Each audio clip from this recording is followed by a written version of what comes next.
Şimdi bu savaştan dolayı bizim de bazı hassasiyetlerimiz olduğu için İsrail'in zulmünden dolayı biz de tepki olarak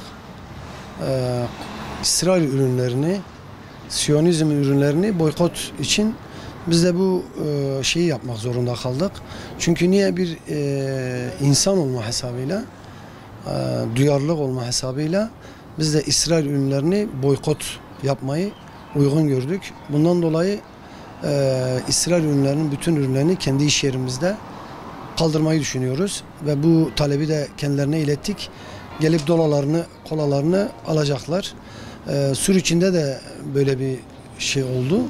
Ondan dolayı Sur'daki dolapları da gelip kaldırdılar. Bunu da en kısa zamanda kendilerine ilettik.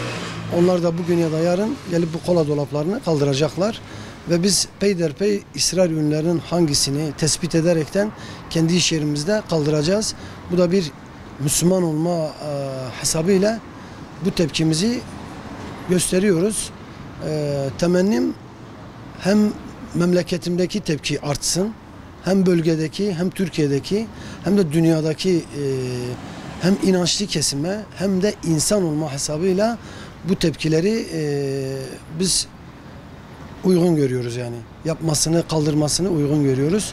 İnşallah bu dalga dalga büyür. İnşallah insanlar bu konuda hassasiyet gösterir ve İsrail'in o çok güvendiği ekonomisi Allah'ın izniyle yerle yeksan olur ve rezil ve rüsva olurlar. Temennimiz de budur.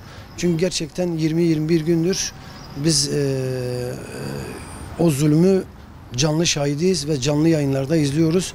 Bu da bizi üzüyor. Ve bundan dolayıdır ki biz de esnaf olarak önümüzde ne olursa maddiyat olarak bile sekteye uğrarsak Allah'ın izniyle biz bunu sürdürmeyi düşünüyoruz. İnşallah da sürdüreceğiz Allah'ın izniyle. Yani ben şöyle söyleyeyim, bir %20, %25 bize etki olur. Arz ve talep meselesidir. Ama böyle söyleyeyim, bütün esnaf kardeşlerime de söyleyeyim. Ben 20 senenin üzerinde bir esnafım. Her ürünün bir alternatifi vardır. Ve bu ürünün de alternatifi vardır.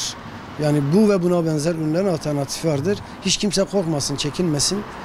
Rızkı veren Allah'tır, Er-Rezzak'tır. Bundan dolayı biz ona dayanıyoruz yani.